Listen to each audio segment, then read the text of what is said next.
পৃথিবীর চ্যাম্পিয়ন কিসে? জালিয়াতি। সব জিনিস জাল। বহু দেশ আমাদের পাসপোর্ট গ্রহণ করে না, ভিসা জাল, পাসপোর্ট জাল। আপনারা নিশ্চয় পত্রিকায় দেখেছেন আমেরিকান ভিসা জাল। এটা একটা জালিয়াতের কারখানা বানাইছে। আমরা, আমাদের বুদ্ধি আছে, না হলে জালিয়াতি করতে পারতাম না, কিন্তু খারাপ কাজে লাগাচ্ছে।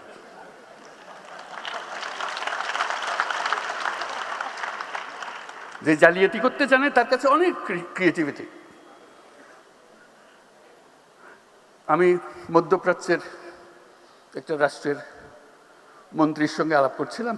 তারা বহুদিন ধরে আমাদেরকে প্রবেশাধিকার দিচ্ছে না। বাংলাদেশি কোনো মানুষ, শ্রমিক বলে কথা না, কোনো মানুষকে প্রবেশাধিকার দেবে না। এমনকি আমি যেটা তাদেরকে বোঝানোর চেষ্টা করার জন্য সর্বনিম্ন, আমাদের যে মেরিনার, যারা জাহাজ চালায় দুনিয়াতে, should be proud of them.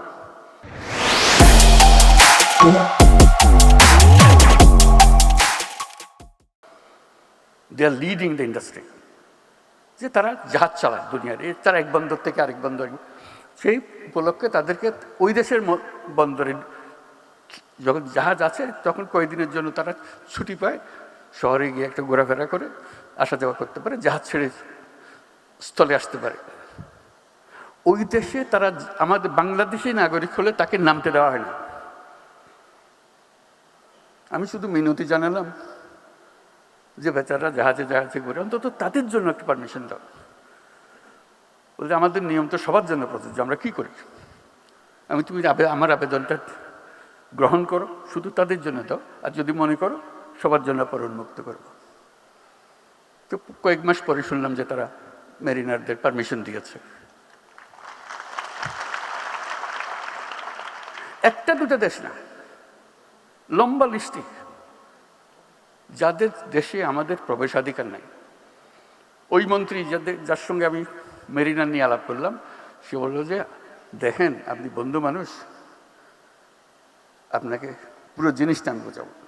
আমি বোঝাবো বলতে আমি নিজে গেছি এই যখন তারা আসে দেখার জন্য যে বাংলাদেশিরা রিজেক্টেড হয়ে যাচ্ছে কেন, তো নানাজনের কাগজপত্র দেখালো,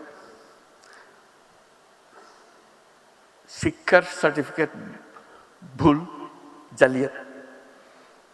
বলছে একজন মহিলা, সে আসছে এখানে ডাক্তার হয়ে, তার ভিসা হলো ডাক্তারের ভিসা। আমি দেখে বুঝলাম ডাক্তার হবার তার কোনো ক্ষমতা নাই, তার চেহারায় বলে না ডাক্তারের কিছু আছে। তা আমি জিজ্ঞেস করলাম আপনি কোন মেডিকেল থেকে পাশ করেছেন? তখন কাগজপত্র ঘাটে আর জন্য বের করে দিল মেডিকেল সার্টিফিকেট।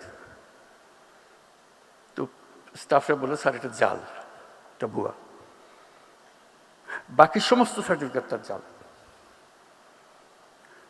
সে বললো যে আমার অ্যাসেসমেন্টে শোভদ কাজ যেটা শেষ পর্যন্ত করবে, আমি ঢুকতে পারমিশন দিলে সে গৃহকর্মী হবে, কিন্তু নিয়ে এসছে ডাক্তারের সার্টিফিকেট। কি হবে আমাদের? এই প্রযুক্তির কথা বলছি যে এই প্রযুক্তি সে জালিয়াতির কাজে লাগাবে। যদি না আমরা আগের থেকে আমাদের নিজেদের সংশোধন করি, এই গোড়াগুলো কেটে দিই। হাজারে হাজারে মানুষ, নানা ভুয়া, সব কিছু ভুয়া, পারমিশন ভুয়া, ব্যাংক সার্টিফিকেট ভুয়া, এবং আমরা ইস্যু করছি সেগুলো, এবং জেনুইনলি ইস্যু করছি। যেখান থেকে যাওয়ার কথা সেখান থেকে ইস্যু করছি পয়সা। কাজেই আমাদেরকে প্রযুক্তিতে আসতে হলে ন্যায্য জিনিস নিয়ে আসতে হবে। জালিয়াতির কারখানা, এই দেশ জালিয়াতির কারখানা হবে না, হবে না, হবে না। এটাকে আমরা করতে চাই না। আমরা নিজ গুণে দেশে সারা দুনিয়াতে মাথা উঁচু করে চলতে চাই, এবং সেই সামর্থ্য আমাদের আছে। আজকে এই প্রযুক্তির বৈঠকে আমরা সেইভাবে মন ঠিক করি যে আমরা জালিয়াতি থেকে বের হয়ে আসবো। আমরা তরুণদেরকে উদ্যোক্তা হবার সুযোগ করে দেব, এবং আমাদের নীতি বাস্তব এবং বর্তমানকে প্রতিফলিত করুক সে ব্যবস্থা করব। মানুষের সহায়ক সরকার করব, ওইভাবে আমাদেরকে চলতে হবে।